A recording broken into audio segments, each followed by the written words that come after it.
The Project Gutenberg ebook of The Flowers of Evil. This ebook is for the use of anyone anywhere in the United States and most other parts of the world at no cost and with almost no restrictions whatsoever.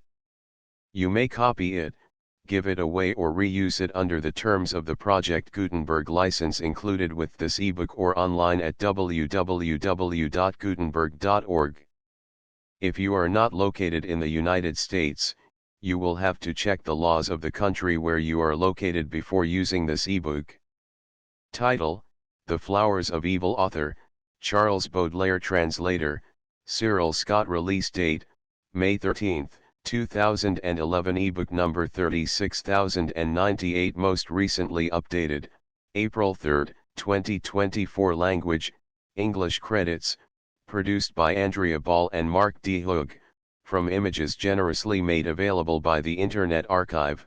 Start of the Project Gutenberg ebook. The Flowers of Evil. The Flowers of Evil by Charles Baudelaire. Translated into English verse by Cyril Scott. London: Elkin Matthews, Vigo Street, MCM 9. Dedicated to Arthur Symons. Contents: benediction echoes the sick muse, the venal muse, the evil monk, the enemy, ill luck, interior life, man and the sea, beauty, the ideal, the giantess, hymn to beauty, exotic perfume, la chevelure, sonnet, xxvii, posthumous remorse, the balcony, the possessed one, semper idem, all entire sonnet, Slien, the living torch, the spiritual dawn, evening harmony, overcast sky, invitation to a journey, Kausari, autumn song, Cecina to a Creoline lady, Mosta et Arabunda, the ghost, autumn song, sadness of the moon goddess, cats, owls, music, the joyous defunct, the broken bell, spleen, obsession, magnetic horror, the lid, Bertha's eyes, the set of the romantic sun, meditation to a passerby, illusionary love, mists and rains, the wine of lovers, condemned women, the death of the lovers, the death of the poor, benediction, when by the changeless power of a supreme decree the poet issues forth upon this sorry sphere,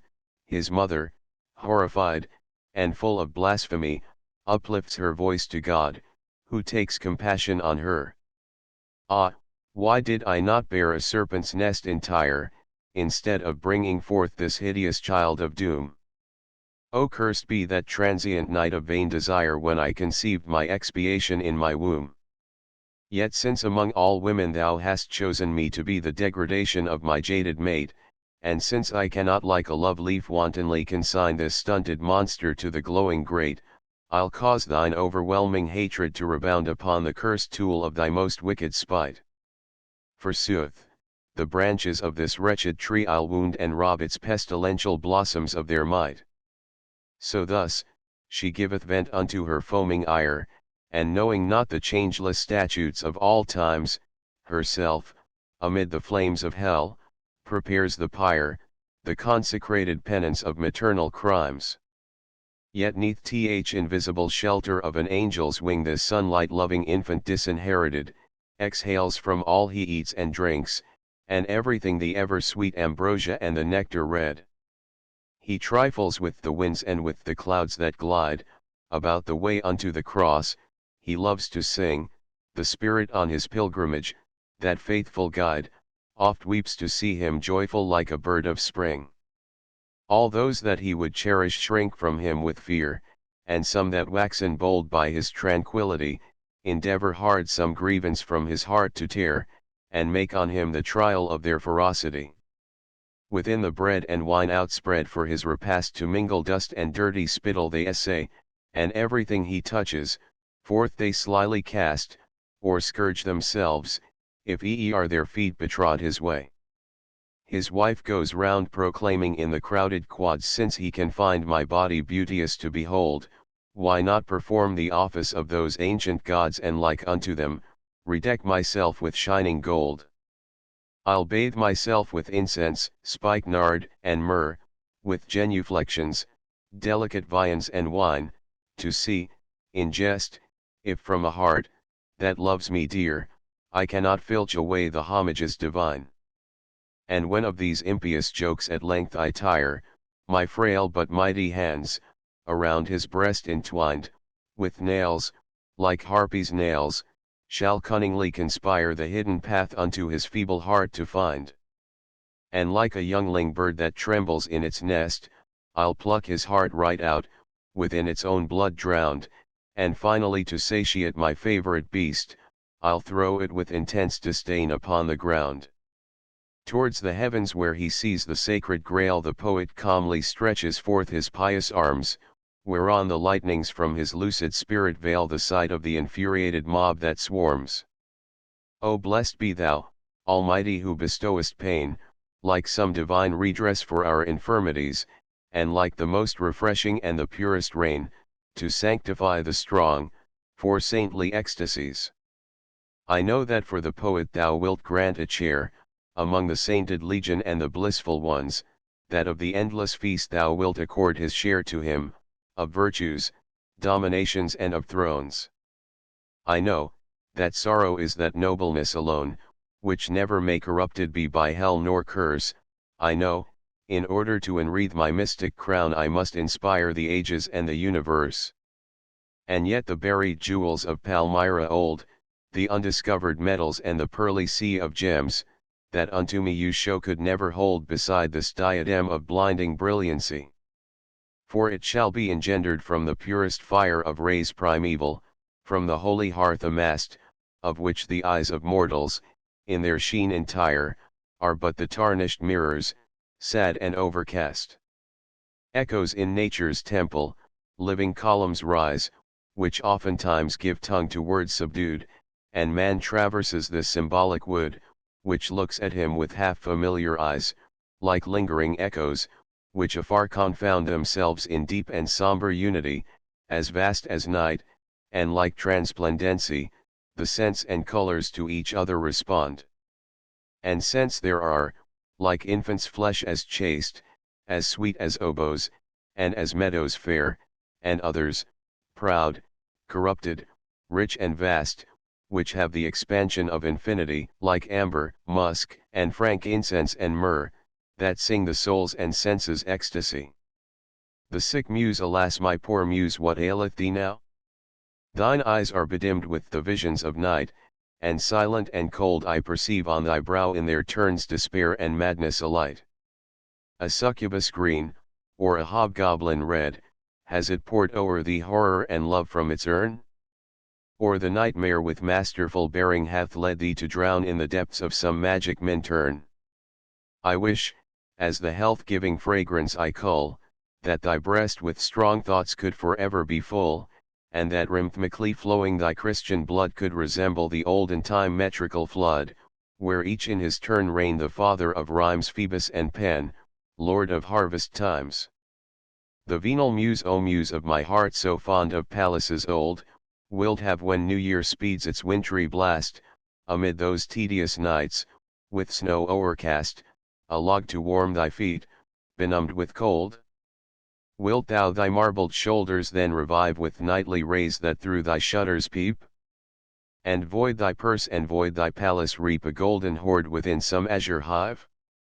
Thou must, to earn thy daily bread, each night, suspend the censer like an acolyte, te deums sing, with sanctimonious ease, or as a famished mountebank, with jokes obscene essay to lull the vulgar rabble's spleen, thy laughter soaked in tears which no one sees. The evil monk the cloisters old, expounded on their walls with paintings, the Vedic verity, the which adorning their religious halls, enriched the frigidness of their austerity.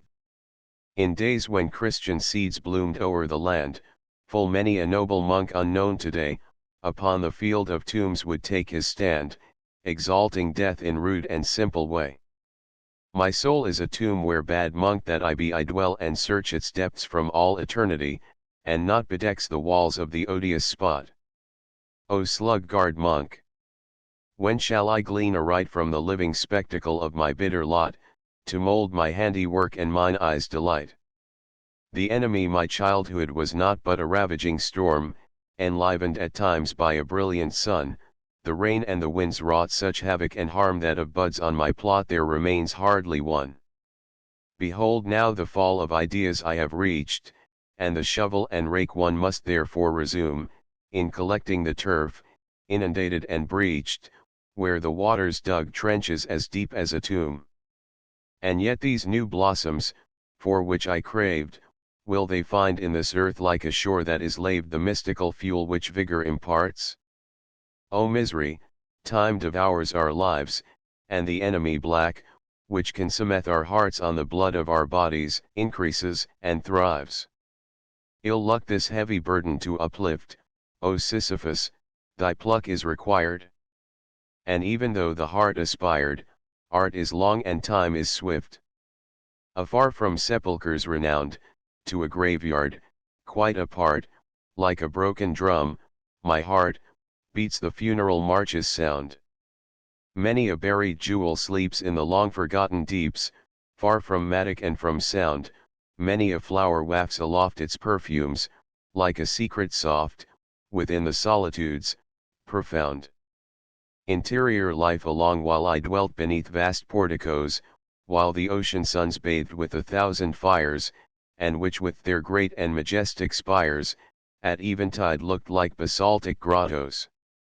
The billows, in rolling depictured the skies, and mingled, in solemn and mystical strain, the almightious chords of their luscious refrain with the sunset's colors reflexed in mine eyes. It is there that I lived in exalted calm, in the midst of the azure, the splendor, the waves, while pregnant with perfumes, naked slaves refreshed my forehead with branches of palm, whose gentle and only care was to know the secret that caused me to languish so. Man and the sea, free man. The sea is to thee ever dear. The sea is thy mirror, thou regardest thy soul in its mightious waves that unendingly roll, and thy spirit is yet not a chasm less drear. Thou delightest to plunge deep in thine image down, thou takest it with eyes and with arms in embrace, and at times thine own inward voice would efface with the sound of its savage ungovernable moan. You are both of you, somber, secretive and deep, O mortal, thy depths are foray unexplored, O sea no one knoweth thy dazzling hoard, you both are so jealous your secrets to keep. And endless ages have wandered by, yet still without pity or mercy you fight, so mighty in plunder and death your delight, O wrestlers. So constant in enmity. Beauty I am lovely, O mortals, like a dream of stone, and my bosom, where each one gets bruised in turn, to inspire the love of a poet is prone, like matter eternally silent and stern. As an unfathomed sphinx, enthroned by the Nile, my heart a swan's whiteness with granite combines, and I hate every movement, displacing the lines, and never I weep and never I smile. The poets in front of mine attitudes fine, which the proudest of monuments seem to implant, to studies profound all their moments assign, for I have all these docile swains to enchant two mirrors, which beauty in all things ignite, mine eyes, my large eyes, of eternal light.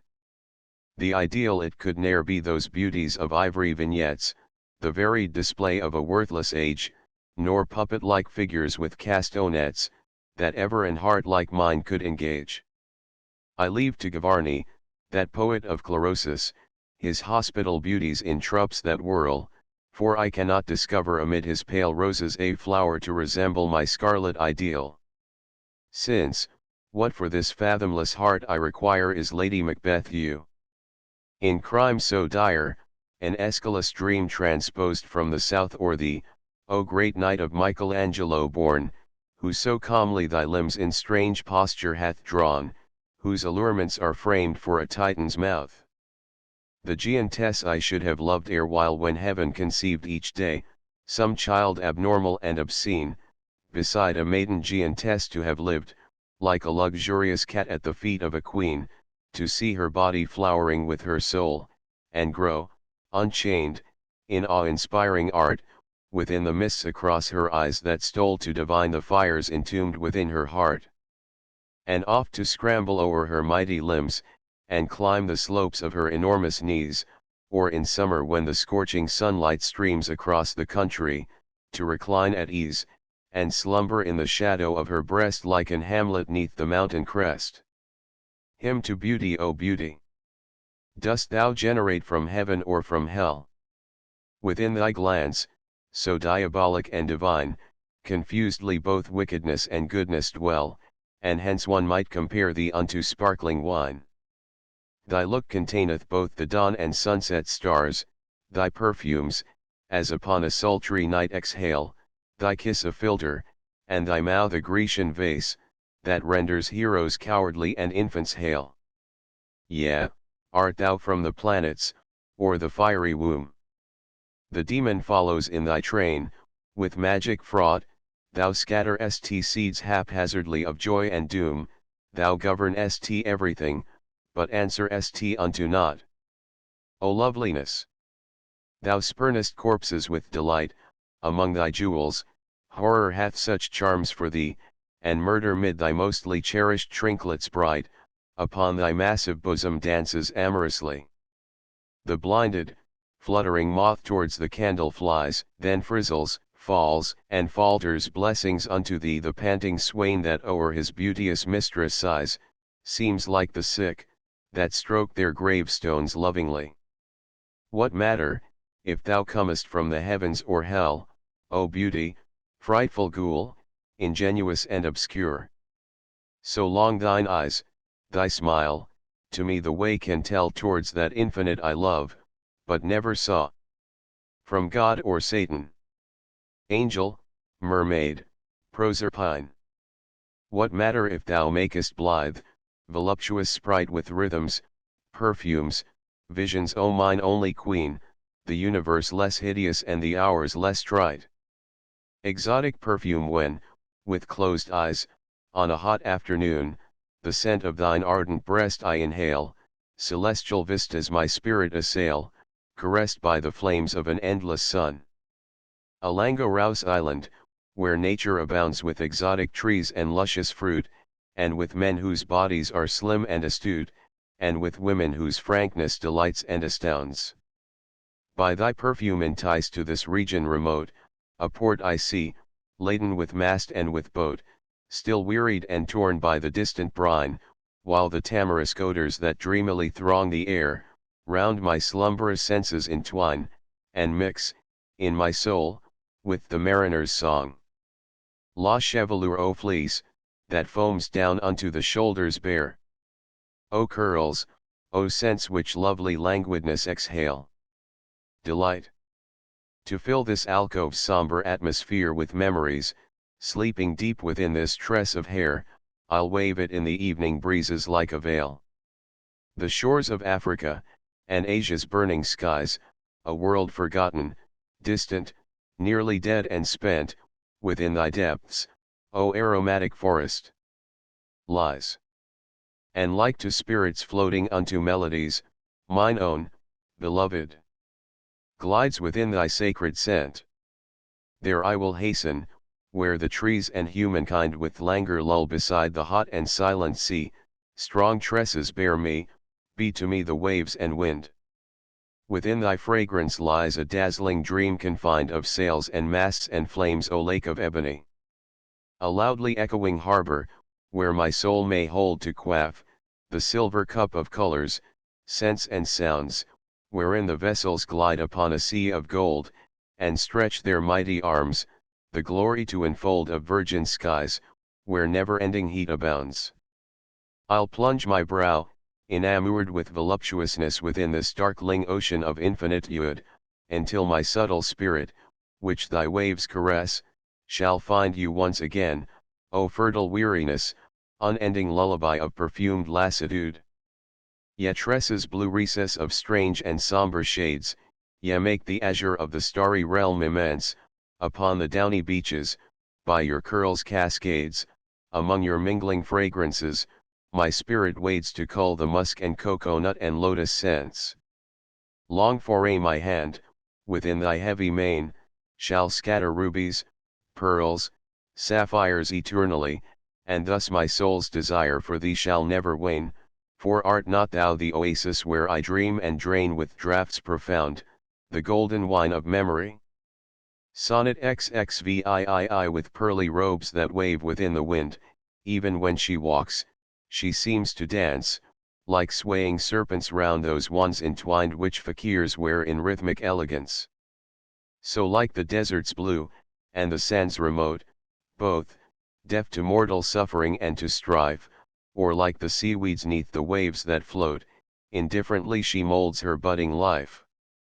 Her polished eyes are made of minerals bright, and in her mien, symbolical and cold, wherein an angel mingles with the sphinx of old, where all is gold, and steel, and gems, and light, there shines, just like a useless star eternally, the sterile woman's frigid majesty.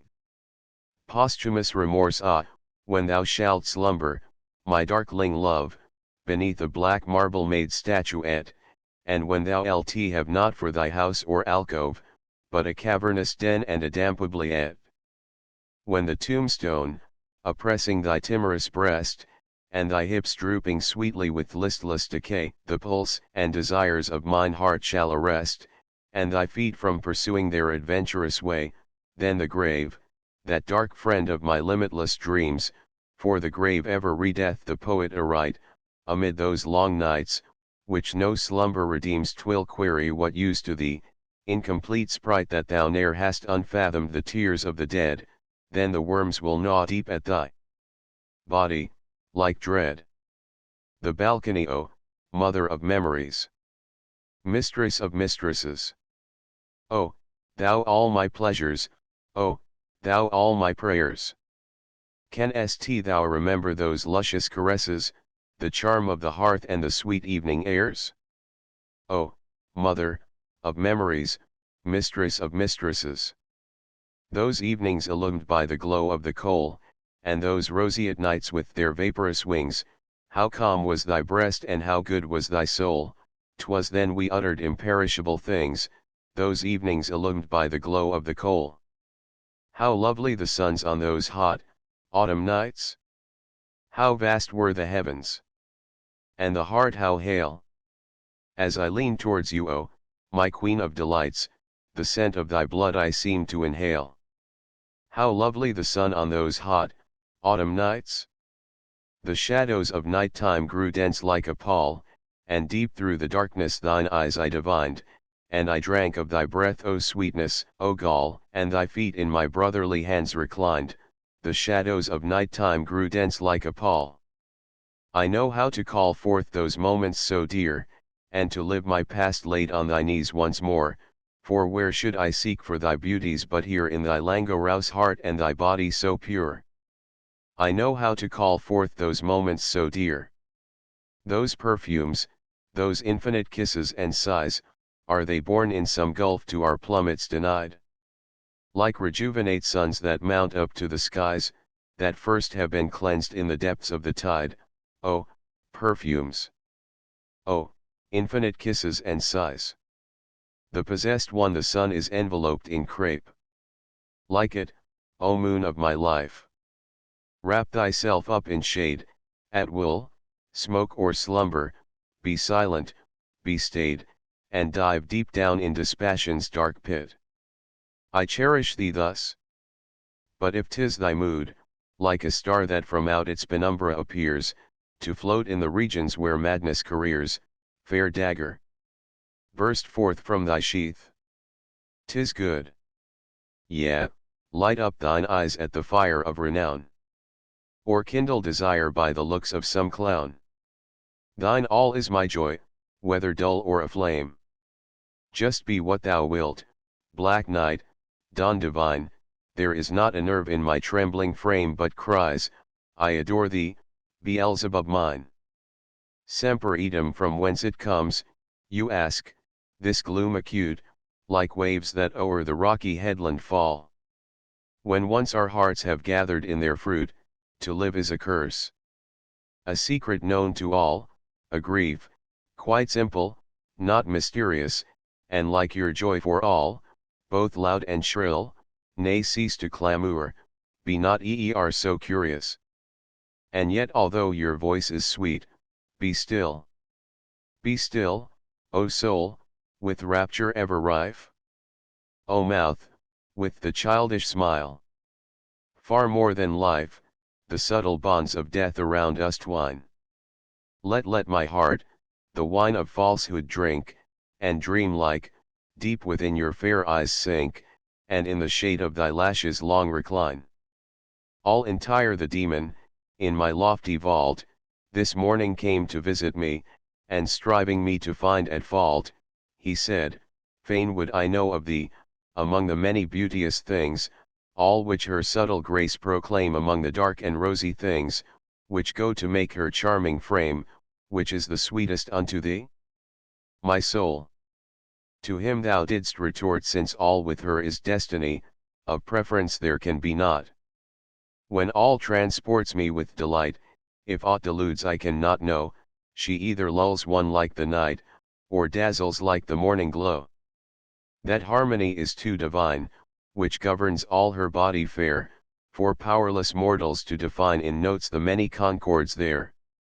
O mystic metamorphosis of all my senses blent in one! Her voice a beauteous perfume is, her breath makes music, chaste and wan. Sonnet Slien, what sayest thou, tonight, poor soul so drear, what sayest heart erewhile engulfed in gloom, to the very lovely, very chaste, and very dear, whose godlike look hath made thee to rebloom?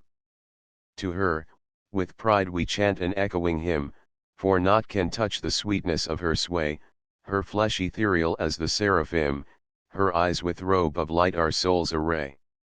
And be it in the night, or solitude, among the streets or mid the multitude, her shadow, torch-like, dances in the air, and murmurs, I, the beautiful proclaim that for my sake, alone ye love the fair, I am the guardian angel, muse, and dame.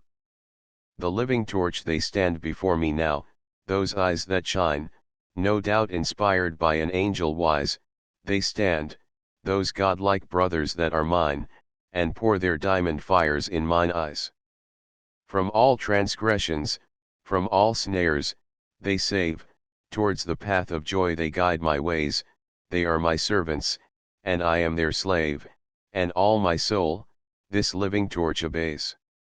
Ye charming eyes, ye have those mystic beams, of candles, burning in full day, the sun awakes, yet kills not their fantastic gleams, ye sing the awakening, they the dark oblivion, the awakening of my spirit ye proclaim, O stars, no sun can ever kill your flame.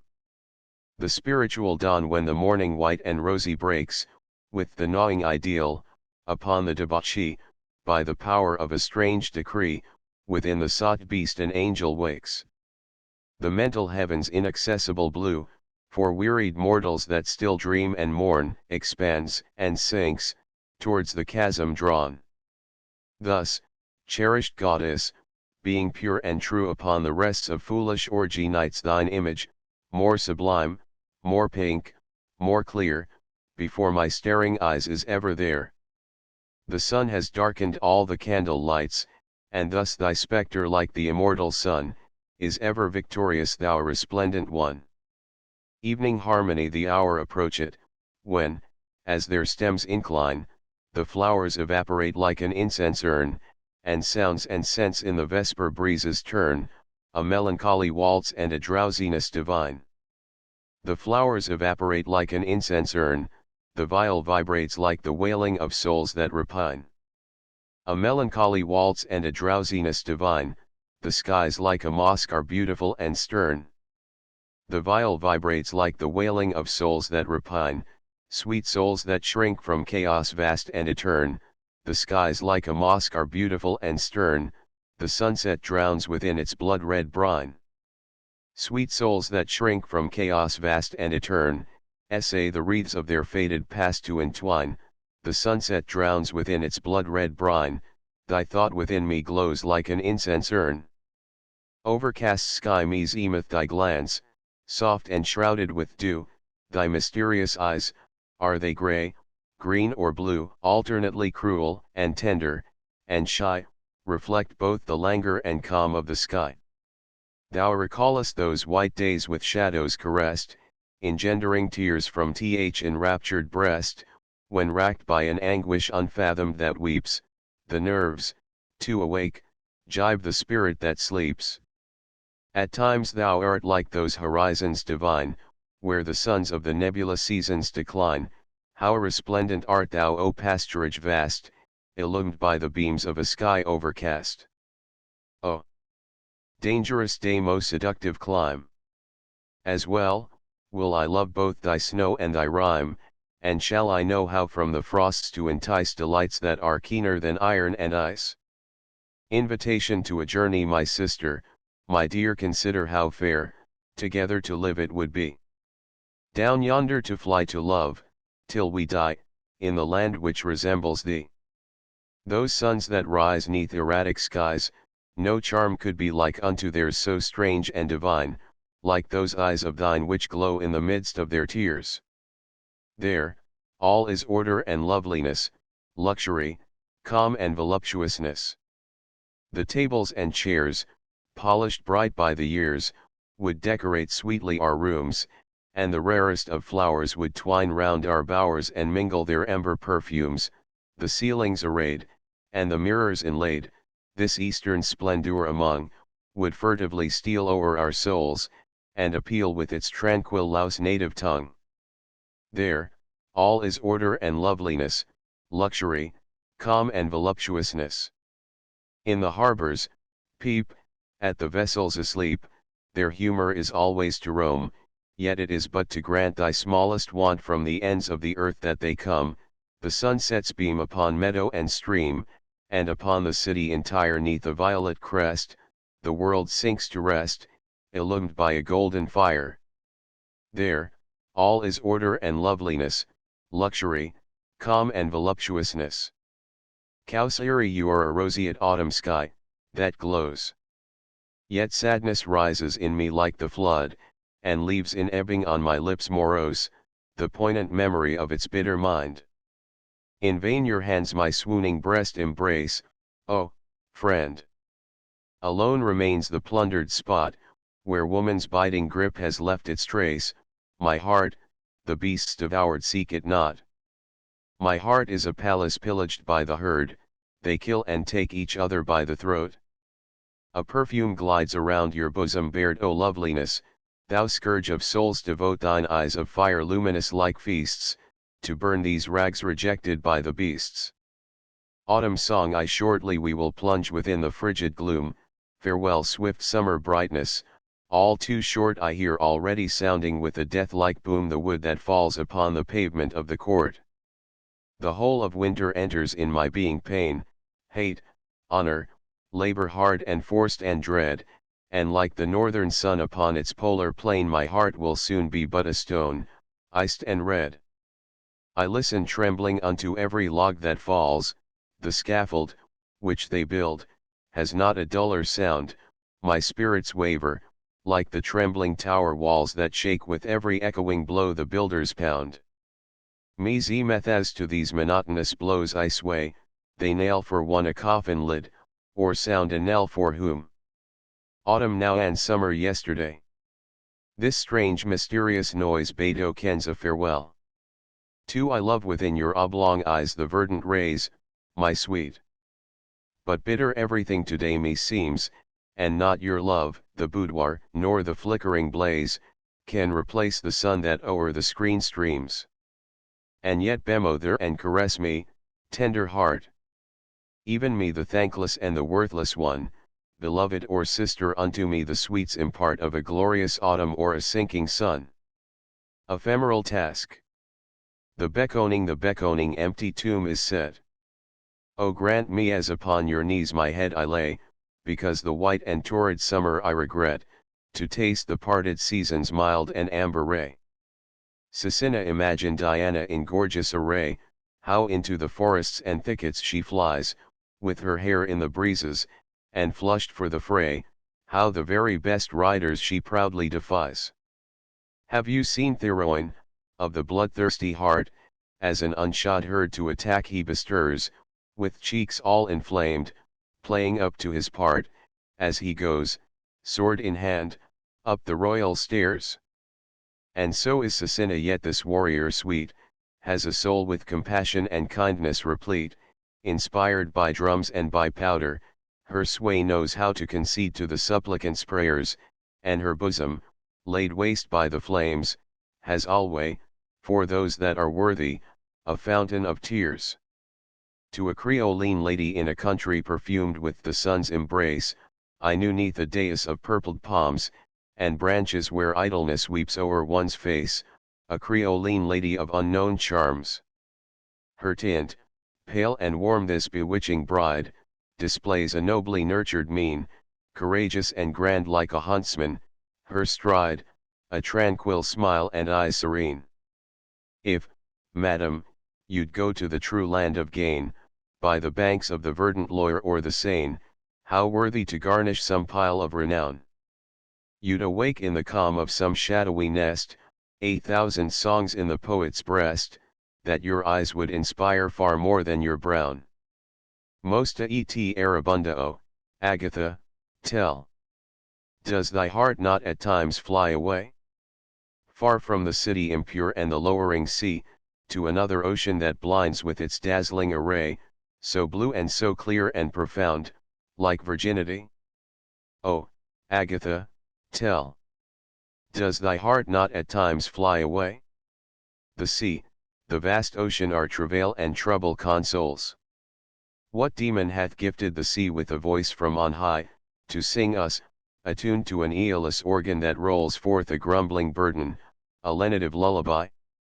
The sea, the vast ocean our travail and trouble consoles. Oh, carry me, wagons, oh, sailing ships, help me depart.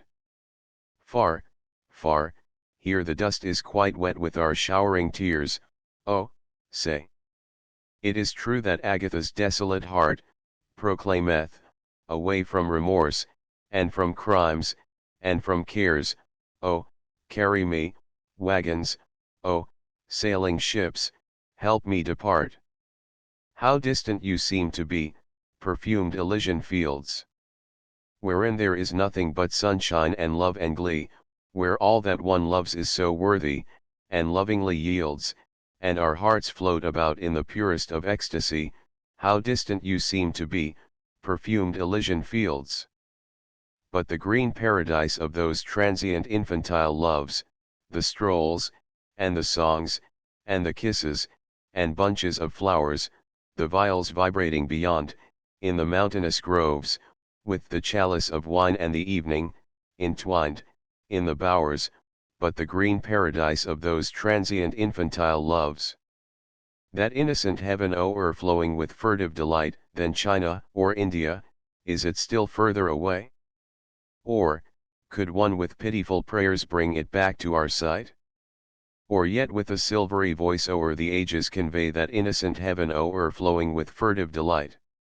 The ghost just like an angel with evil eye, I shall return to thee silently, upon thy bower I'll alight, with falling shadows of the night. With thee, my brownie, I'll commune, and give thee kisses cold as the moon, and with a serpent's moist embrace, I'll crawl around thy resting place. And when the livid morning falls, thou'lt find alone the empty walls, and till the evening, cold 'twill be. As others with their tenderness, upon thy life and youthfulness, I'll reign alone with dread o'er thee. Autumn song, they ask me thy crystalline eyes, so acute, odd lover, why am I to thee so dear? Be sweet and keep silent, my heart, which is seer, for all save the rude and untutored brood, is loath its infernal depths to reveal, and its dissolute motto engraven with fire, O charmer, whose arms endless slumber inspire. I abominate passion, and wit makes me ill. So let us love gently. Within his retreat, foreboding, love seeks for his arrows a prey, I know all the arms of his battle array. Delirium and loathing, O pale Marguerite. Like me, art thou not an autumnal ray, alas my so white, my so cold Marguerite? Sadness of the moon goddess, tonight the moon dreams with increased weariness, like a beauty stretched forth on a downy heap of rugs, while her languorous fingers caress the contour of her breasts, before falling to sleep. On the satin back of the avalanche soft, she falls into lingering swoons, as she dies, while she lifteth her eyes to white visions aloft, which like efflorescence float up to the skies. When at times, in her languor, down onto this sphere, she slyly lets trickle a furtive tear, a poet, desiring slumber to shun, takes up this pale tear in the palm of his hand, the colors of which like an opal blend, and buries it far from the eyes of the sun. Cats all ardent lovers and all sages prize, as ripening years incline upon their brows the mild and mighty cat's pride of the house that like unto them are indolent, stern and wise. The friends of learning and of ecstasy, they search for silence and the horrors of gloom, the devil had used them for his steeds of doom, could he alone have bent their pride to slavery. When musing, they display those outlines chaste, of the great sphinxes stretched o'er the sandy waste, that seem to slumber deep in a dream without end, from out their loins a fountainous furnace flies, and grains of sparkling gold, as fine as sand, bestar the mystic pupils of their eyes. Owls beneath the shades of somber yews, the silent owls sit ranged in rows, like ancient idols, strangely pose, and darting fiery eyes, they muse. Immovable, they sit and gaze, until the melancholy hour, at which the darknesses devour the faded sunset's slanting rays. Their attitude instructs the wise, that he within this world who flies from tumult and from merriment, the man allured by a passing face, for ever bears the chastisement of having wished to change his place. Music oft music possesses me like the seas. To my planet pale, 'neath a ceiling of mist, in the lofty breeze, I set my sail. With inflated lungs and expanded chest, like to a sail, on the backs of the heaped up billows I rest which the shadows veil. I feel all the anguish within me arise of a ship in distress, the tempest, the rain, 'neath the lowering skies, my body caress, at times, the calm pool or the mirror clear of my despair. The joyous defunct where snails abound in a juicy soil, I will dig for myself a fathomless grave, where at leisure mine ancient bones I can coil, and sleep quite forgotten like a shark 'neath the wave. I hate every tomb I abominate wills, and rather than tears from the world to implore, I would ask of the crows with their vampire bills to devour every bit of my carcass impure. O worms, without eyes, without ears, black friends! To you a defunct one, rejoicing, descends, enlivened philosophers offspring of dung. Without any qualms, o'er my wreckage spread, and tell if some torment there still can be wrung for this soulless old frame that is dead midst the dead. The broken bell how sweet and bitter, on a winter night, beside the palpitating fire to list, as, slowly, distant memories alight, to sounds of chimes that sing across the mist. Oh, happy is that bell with hearty throat, which neither age nor time can defeat, which faithfully uplifts its pious note, like an aged soldier on his beat. For me, my soul is cracked, and mid her cares, would often fill with her songs the midnight airs, and oft it chances that her feeble moan is like the wounded warrior's fainting groan, who by a lake of blood, 'neath bodies slain, in anguish falls, and never moves again. Spleen, the rainy moon of all the world, is weary, and from its urn a gloomy cold pours down, upon the pallid inmates of the mortuary, and on the neighboring outskirts of the town. My wasted cat, in searching for a litter, bestirs its mangy paws from post to post, a poet's soul that wanders in the gutter, with the jaded voice of a shivering ghost. The smoking pine log, while the drone laments, accompanies the wheezy pendulum, the while amidst a haze of dirty scents, those fatal remnants of a sick man's room, the gallant knave of hearts and queen of spades relate their ancient amorous escapades. Obsession, great forests, you alarm me like a mighty fane, like organ tones you roar, and in our hearts of stone, where ancient sobs vibrate, O halls of endless pain! The answering echoes of your de profundis moan. I hate thee, ocean. Hate thy tumults and thy throbs, my spirit finds them in himself. This bitter glee of vanquished mortals, full of insults and of sobs, I hear it in the mightiest laughter of the sea. O starless night! Thy loveliness my soul inhales, without those starry rays which speak a language known, for I desire the dark, the naked, and the lone. But e'en those darknesses themselves to me are veils, where live and, by the millions 'neath my eyelids prance, long, long departed beings with familiar glance. Magnetic horror beneath this sky, so livid and strange, tormented like thy destiny, what thoughts within thy spirit range themselves, O libertine reply. With vain desires, for ever torn towards the uncertain, and the vast, and yet, like Ovid I'll not mourn who from his Roman heaven was cast. O heavens, turbulent as the streams, in you I mirror forth my pride. Your clouds, which clad in mourning, glide, are the hearses of my dreams, and in your illusion lies the hell, wherein my heart delights to dwell. The lid wearer he may rove, upon sea or on land, 'neath a fiery sky or a pallid sun, be he Christian or one of Cythera's band, opulent Croesus or beggar 'tis one, whether citizen, peasant or vagabond he, be his little brain active or dull. Everywhere, man feels the terror of mystery, and looks upon high with a glance full of fear. The heaven above, that oppressive wall, a ceiling lit up in some lewd music hall, where the actors step forth on a blood-red soil, the eremite's hope, and the dread of the sot, the sky, that black lid of a mighty pot, where, vast and minute, human races boil. Bertha's eyes, the loveliest eyes you can scorn with your wondrous glow, oh!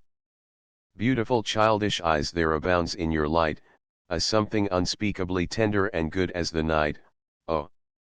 Eyes! Over me your enchanting darkness let flow. Large eyes of my child! O arcana profoundly adored!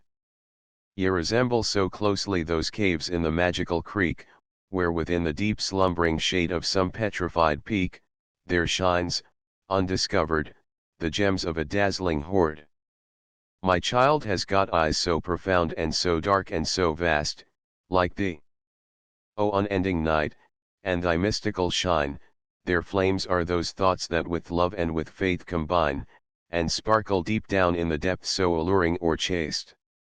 The set of the romantic sun, how beauteous the sun as it rises supreme, like an explosion that greets us from above, oh, happy is he that can hail with love, its decline, more glorious far, than a dream.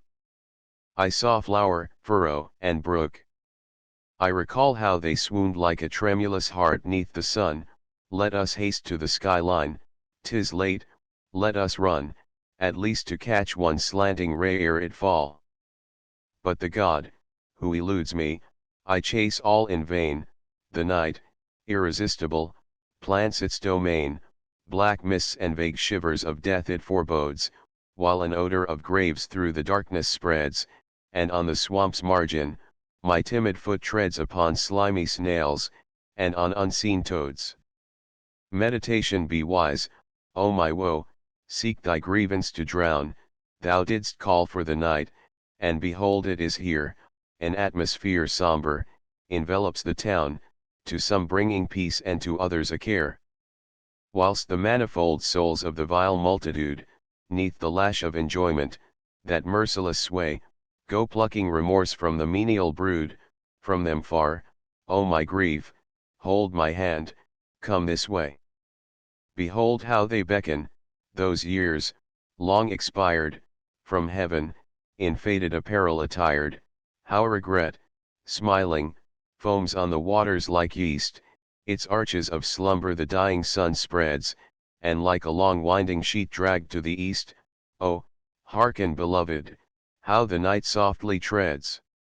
To a passer-by around me thundered the deafening noise of the street, in mourning apparel, portraying majestic distress, with queenly fingers, just lifting the hem of her dress, a stately woman passed by with hurrying feet. Agile and noble, with limbs of perfect poise, ah, how I drank, thrilled through like a being insane, in her look, a dark sky, from whence springs forth the hurricane, there lay but the sweetness that charms, and the joy that destroys. A flash then the night. O loveliness fugitive! Whose glance has so suddenly caused me again to live, shall I not see you again till this life is o'er? Elsewhere, far away, too late, perhaps never more, for I know not whither you fly, nor you, where I go, O soul that I would have loved, and that you know. Illusionary love, when I behold thee wander by, my languorous love, to songs of viols which throughout the dome resound, harmonious and stately as thy footsteps move, bestowing forth the languor of thy glance profound. When I regard thee, glowing in the gaslight rays, thy pallid brow embellished by a charm obscure, here where the evening torches light the twilight haze, thine eyes attracting me like those of a portraiture, I say how beautiful she is. How strangely rich. A mighty memory, royal and commanding tower, a garland, and her heart, bruised like a ruddy peach, is ripe like her body for love's sapient power. Art thou, that spicy autumn fruit with taste supreme? Art thou a funeral vase inviting tears of grief?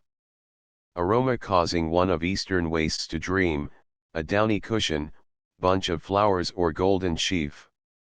I know that there are eyes, most melancholy ones, wherein no precious secret deeply hidden lies, resplendent shrines, devoid of relics, sacred stones, more empty, more profound than ye yourselves, O skies. Yea, does thy semblance, not alone for me suffice, to kindle senses which the cruel truth abhor? All one to me. Thy folly or thy heart of ice, decoy or mask, all hail. Thy beauty I adore. Mists and rains, O last of autumn and winter steeped in haze, O sleepy seasons. You I love and praise, because around my heart and brain you twine a misty winding sheet and a nebulous shrine.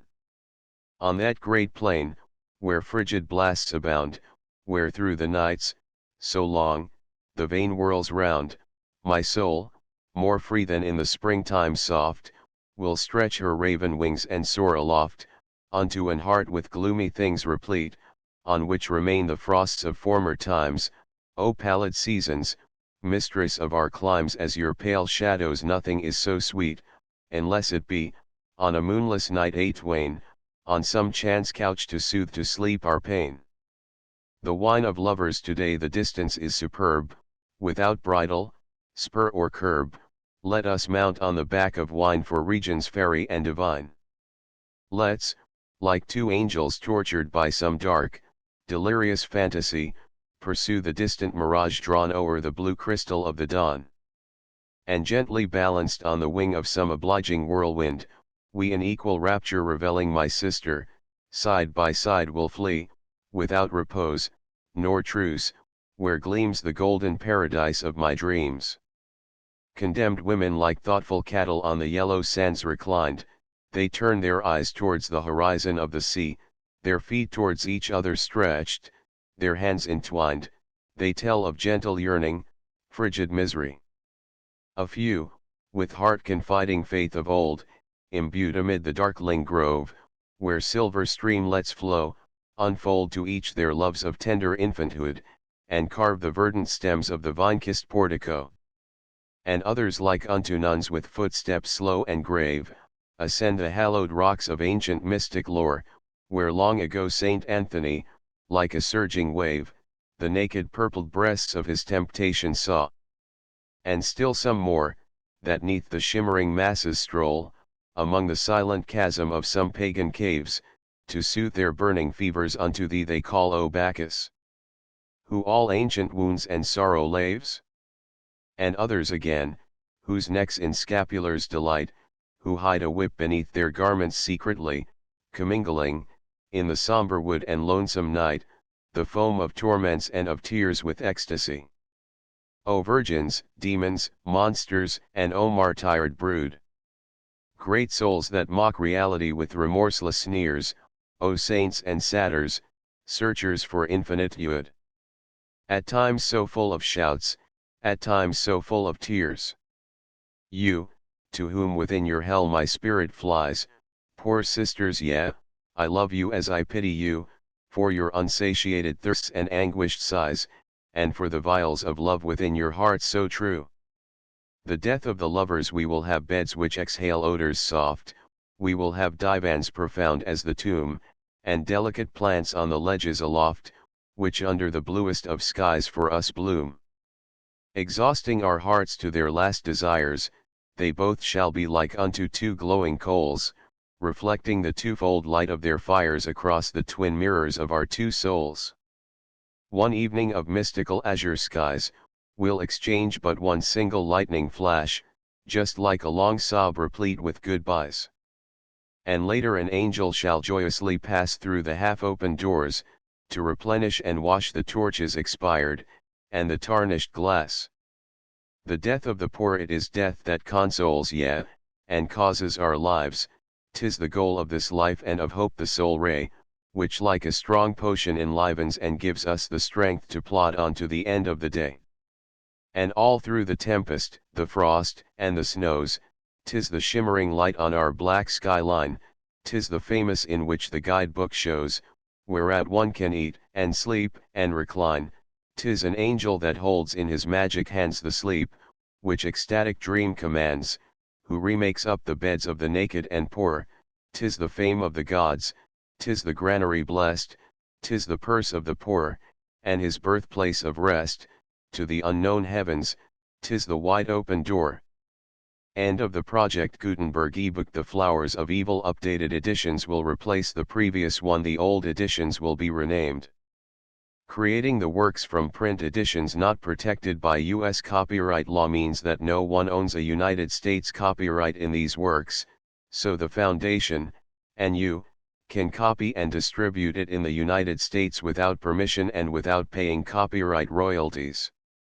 Special rules, set forth in the General Terms of Use part of this license, apply to copying and distributing Project Gutenberg trademark electronic works to protect the Project Gutenberg trademark concept and trademark. Project Gutenberg is a registered trademark, and may not be used if you charge for an ebook, except by following the terms of the trademark license, including paying royalties for use of the Project Gutenberg trademark. If you do not charge anything for copies of this ebook, complying with the trademark license is very easy. You may use this ebook for nearly any purpose, such as creation of derivative works, reports, performances, and research. Project Gutenberg ebooks may be modified and printed and given away. You may do practically anything in the United States with ebooks not protected by U.S. copyright law. Redistribution is subject to the trademark license, especially commercial redistribution. Start, full license. The full Project Gutenberg license. Please read this before you distribute or use this work to protect the Project Gutenberg trademark mission of promoting the free distribution of electronic works, by using or distributing this work, or any other work associated in any way with the phrase Project Gutenberg. You agree to comply with all the terms of the full Project Gutenberg trademark license available with this file or online at www.gutenberg.org/license. Section 1. General Terms of Use and Redistributing Project Gutenberg Trademark Electronic Works 1.a. By reading or using any part of this Project Gutenberg trademark electronic work, you indicate that you have read, understand, agree to and accept all the terms of this license and intellectual property, trademark/copyright, agreement. If you do not agree to abide by all the terms of this agreement, you must cease using and return or destroy all copies of Project Gutenberg trademark electronic works in your possession. If you paid a fee for obtaining a copy of or access to a Project Gutenberg trademark electronic work and you do not agree to be bound by the terms of this agreement, you may obtain a refund from the person or entity to whom you paid the fee as set forth in paragraph 1.e.8. 1.b. Project Gutenberg is a registered trademark. It may only be used on or associated in any way with an electronic work by people who agree to be bound by the terms of this agreement. There are a few things that you can do with most Project Gutenberg trademark electronic works even without complying with the full terms of this agreement. See paragraph 1.c below. There are a lot of things you can do with Project Gutenberg trademark electronic works if you follow the terms of this agreement and help preserve free future access to Project Gutenberg trademark electronic works. See paragraph 1.e below. 1.c. The Project Gutenberg Literary Archive Foundation, the foundation or PGLOF, owns a compilation copyright in the collection of Project Gutenberg trademark electronic works. Nearly all the individual works in the collection are in the public domain in the United States. If an individual work is unprotected by copyright law in the United States and you are located in the United States, we do not claim a right to prevent you from copying, distributing, performing, displaying, or creating derivative works based on the work as long as all references to Project Gutenberg are removed. Of course, we hope that you will support the Project Gutenberg trademark mission of promoting free access to electronic works by freely sharing Project Gutenberg trademark works in compliance with the terms of this agreement for keeping the Project Gutenberg trademark name associated with the work. You can easily comply with the terms of this agreement by keeping this work in the same format with its attached full Project Gutenberg trademark license when you share it without charge with others. 1.d. The copyright laws of the place where you are located also govern what you can do with this work. Copyright laws in most countries are in a constant state of change. If you are outside the United States, check the laws of your country in addition to the terms of this agreement before downloading, copying, displaying, performing, distributing or creating derivative works based on this work or any other Project Gutenberg trademark work. The Foundation makes no representations concerning the copyright status of any work in any country other than the United States. 1.e Unless you have removed all references to Project Gutenberg, 1.e.1. The following sentence, with active links to, or other immediate access to, the full Project Gutenberg trademark license must appear prominently whenever any copy of a Project Gutenberg trademark work, any work on which the phrase Project Gutenberg appears, or with which the phrase Project Gutenberg is associated, is accessed, displayed, performed, viewed, copied or distributed. This ebook is for the use of anyone anywhere in the United States and most other parts of the world at no cost and with almost no restrictions whatsoever. You may copy it, give it away or reuse it under the terms of the Project Gutenberg license included with this ebook or online at www.gutenberg.org. If you are not located in the United States, you will have to check the laws of the country where you are located before using this ebook.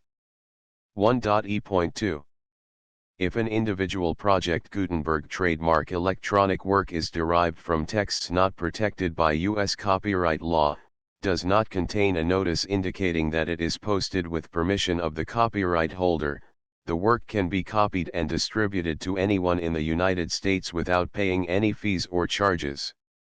If you are redistributing or providing access to a work with the phrase Project Gutenberg associated with or appearing on the work, you must comply either with the requirements of paragraphs 1.e.1 through 1.e.7 or obtain permission for the use of the work and the Project Gutenberg trademark as set forth in paragraphs 1.e.8 or 1.e.9.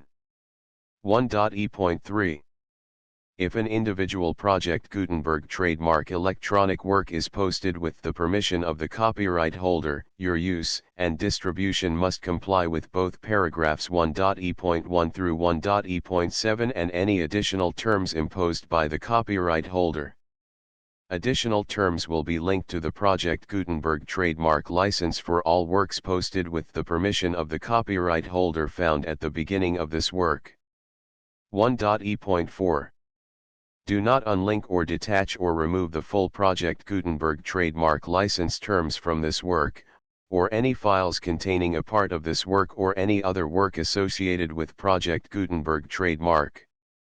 1.e.5 Do not copy, display, perform, distribute or redistribute this electronic work, or any part of this electronic work, without prominently displaying the sentence set forth in paragraph 1.e.1 with active links or immediate access to the full terms of the Project Gutenberg trademark license.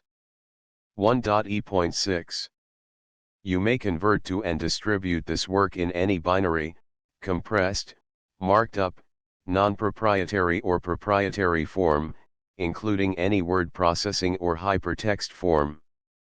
However, if you provide access to or distribute copies of a Project Gutenberg trademark work in a format other than plain vanilla ASCII or other format used in the official version posted on the official Project Gutenberg trademark website, www.gutenberg.org, you must, at no additional cost, fee, or expense to the user, provide a copy, a means of exporting a copy, or a means of obtaining a copy upon request, of the work in its original plain vanilla ASCII or other form. Any alternate format must include the full Project Gutenberg trademark license as specified in paragraph 1.e.1. 1.e.7 Do not charge a fee for access to, viewing, displaying, performing, copying or distributing any Project Gutenberg trademark works unless you comply with paragraph 1.e.8 or 1.e.9. 1.e.8 You may charge a reasonable fee for copies of or providing access to or distributing Project Gutenberg trademark electronic works provided that, you pay a royalty fee of 20% of the gross profits you derive from the use of Project Gutenberg trademark works calculated using the method you already use to calculate your applicable taxes. The fee is owed to the owner of the Project Gutenberg trademark, but he has agreed to donate royalties under this paragraph to the Project Gutenberg Literary Archive Foundation. Royalty payments must be paid within 60 days following each date on which you prepare, or are legally required to prepare, your periodic tax returns. Royalty payments should be clearly marked as such and sent to the Project Gutenberg Literary Archive Foundation at the address specified in Section 4, Information about donations to the Project Gutenberg Literary Archive Foundation. You provide a full refund of any money paid by a user who notifies you in writing, or by email, within 30 days of receipt that he does not agree to the terms of the full Project Gutenberg trademark license. You must require such a user to return or destroy all copies of the works possessed in a physical medium and discontinue all use of and all access to other copies of Project Gutenberg trademark works. You provide, in accordance with paragraph 1.f.3, a full refund of any money paid for a work or a replacement copy, if a defect in the electronic work is discovered and reported to you within 90 days of receipt of the work. You comply with all other terms of this agreement for free distribution of Project Gutenberg trademark works.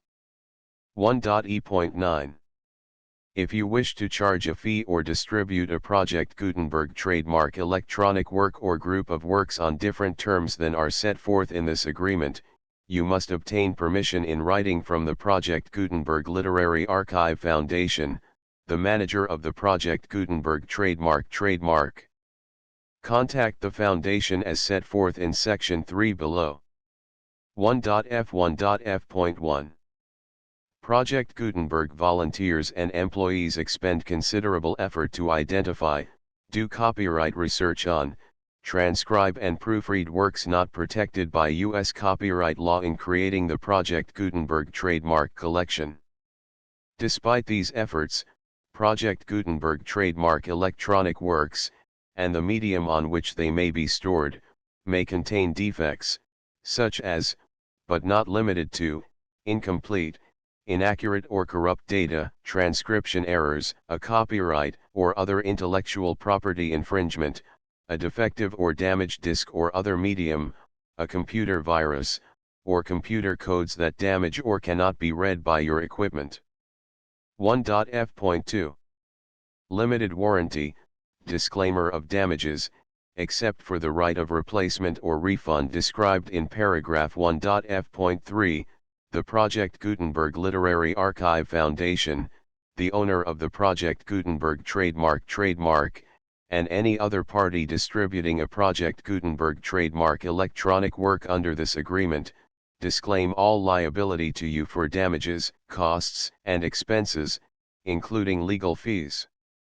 You agree that you have no remedies for negligence, strict liability, breach of warranty or breach of contract except those provided in paragraph 1.f.3. You agree that the foundation, the trademark owner, and any distributor under this agreement will not be liable to you for actual, direct, indirect, consequential, punitive, or incidental damages even if you give notice of the possibility of such damage. 1.f.3. Limited right of replacement or refund. If you discover a defect in this electronic work within 90 days of receiving it, you can receive a refund of the money, if any, you paid for it by sending a written explanation to the person you received the work from. If you received the work on a physical medium, you must return the medium with your written explanation. The person or entity that provided you with the defective work may elect to provide a replacement copy in lieu of a refund. If you received the work electronically, the person or entity providing it to you may choose to give you a second opportunity to receive the work electronically in lieu of a refund. If the second copy is also defective, you may demand a refund in writing without further opportunities to fix the problem. 1.f.4.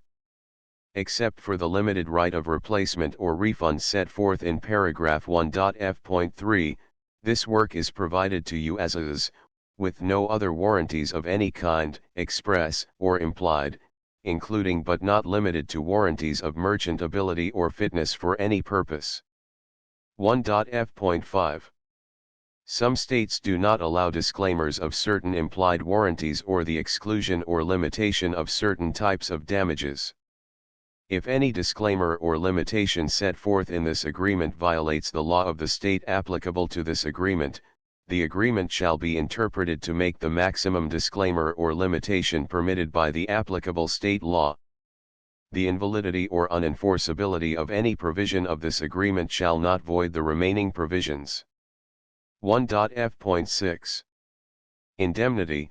You agree to indemnify and hold the foundation, the trademark owner, any agent or employee of the foundation, anyone providing copies of Project Gutenberg trademark electronic works in accordance with this agreement, and any volunteers associated with the production, promotion, and distribution of Project Gutenberg trademark electronic works, harmless from all liability, costs, and expenses, including legal fees, that arise directly or indirectly from any of the following which you do or cause to occur. A. Distribution of this or any Project Gutenberg trademark work. B. Alteration, modification, or additions or deletions to any Project Gutenberg trademark work, and C. Any defect you cause. Section 2. Information about the mission of Project Gutenberg trademark. Project Gutenberg trademark is synonymous with the free distribution of electronic works in formats readable by the widest variety of computers including obsolete, old, middle-aged, and new computers. It exists because of the efforts of hundreds of volunteers and donations from people in all walks of life. Volunteers and financial support to provide volunteers with the assistance they need are critical to reaching Project Gutenberg trademark's goals and ensuring that the Project Gutenberg trademark collection will remain freely available for generations to come. In 2001, the Project Gutenberg Literary Archive Foundation was created to provide a secure and permanent future for Project Gutenberg trademark and future generations. To learn more about the Project Gutenberg Literary Archive Foundation and how your efforts and donations can help, see sections 3 and 4 and the Foundation information page at www.gutenberg.org. Section 3. Information about the Project Gutenberg Literary Archive Foundation. The Project Gutenberg Literary Archive Foundation is a non-profit 501 c. 3. Educational corporation organized under the laws of the state of Mississippi and granted tax-exempt status by the Internal Revenue Service. The Foundation's IN or Federal Tax Identification Number is 64-6221541. Contributions to the Project Gutenberg Literary Archive Foundation are tax-deductible to the full extent permitted by U.S. federal laws and your state's laws. The Foundation's business office is located at 809 North 1500 West, Salt Lake City, Utah 84116801596-1887. Email contact links and up-to-date contact information can be found at the Foundation's website and official page at www.gutenberg.org/contact section 4. Information about donations to the Project Gutenberg Literary Archive Foundation. Project Gutenberg trademark depends upon and cannot survive without widespread public support and donations to carry out its mission of increasing the number of public domain and licensed works that can be freely distributed in machine-readable form accessible by the widest array of equipment including outdated equipment. Many small donations, $1 to $5,000, are particularly important to maintaining tax-exempt status with the IRS. The Foundation is committed to complying with the laws regulating charities and charitable donations in all 50 states of the United States. Compliance requirements are not uniform and it takes a considerable effort, much paperwork, and many fees to meet and keep up with these requirements. We do not solicit donations in locations where we have not received written confirmation of compliance. To send donations or determine the status of compliance for any particular state, visit www.gutenberg.org/donate. While we cannot and do not solicit contributions from states where we have not met the solicitation requirements, we know of no prohibition against accepting unsolicited donations from donors in such states who approach us with offers to donate. International donations are gratefully accepted, but we cannot make any statements concerning tax treatment of donations received from outside the United States. U.S. laws alone swamp our small staff.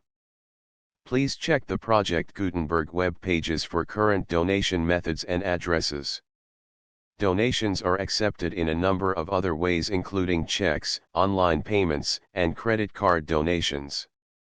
To donate, please visit www.gutenberg.org/donate. Section 5. General information about Project Gutenberg trademark electronic works. Professor Michael S. Hart was the originator of the Project Gutenberg trademark concept of a library of electronic works that could be freely shared with anyone. For 40 years, he produced and distributed Project Gutenberg trademark ebooks with only a loose network of volunteer support. Project Gutenberg trademark ebooks are often created from several printed editions, all of which are confirmed as not protected by copyright in the U.S. unless a copyright notice is included. Thus, we do not necessarily keep ebooks in compliance with any particular paper edition. Most people start at our website, which has the main PG search facility, www.gutenberg.org. This website includes information about Project Gutenberg trademark, including how to make donations to the Project Gutenberg Literary Archive Foundation, how to help produce our new ebooks, and how to subscribe to our email newsletter to hear about new ebooks. The Flowers of Evil. Charles Baudelaire translated into English verse. Cyril Scott benediction echoes the sick muse, the venal muse, the evil monk, the enemy, ill luck, interior life, man and the sea, beauty, the ideal, the giantess, hymn to beauty, exotic perfume, la chevelure, sonnet xxvii, posthumous remorse, the balcony, the possessed one, semper idem, all entire sonnet, Slyin, the living torch, the spiritual dawn, evening harmony, overcast sky, invitation to a journey, Kausiri, autumn song, Cicina to a Creoline. Lady Mosta et Arabunda, the ghost autumn song, sadness of the moon goddess, cats owls music, the joyous defunct, the broken bell, spleen obsession, magnetic horror, the lid, Bertha's eyes, the set of the romantic sun, meditation to a passerby, illusionary love, mists and rains, the wine of lovers, condemned women, the death of the lovers, the death of the poor, the full project, Gutenberg license.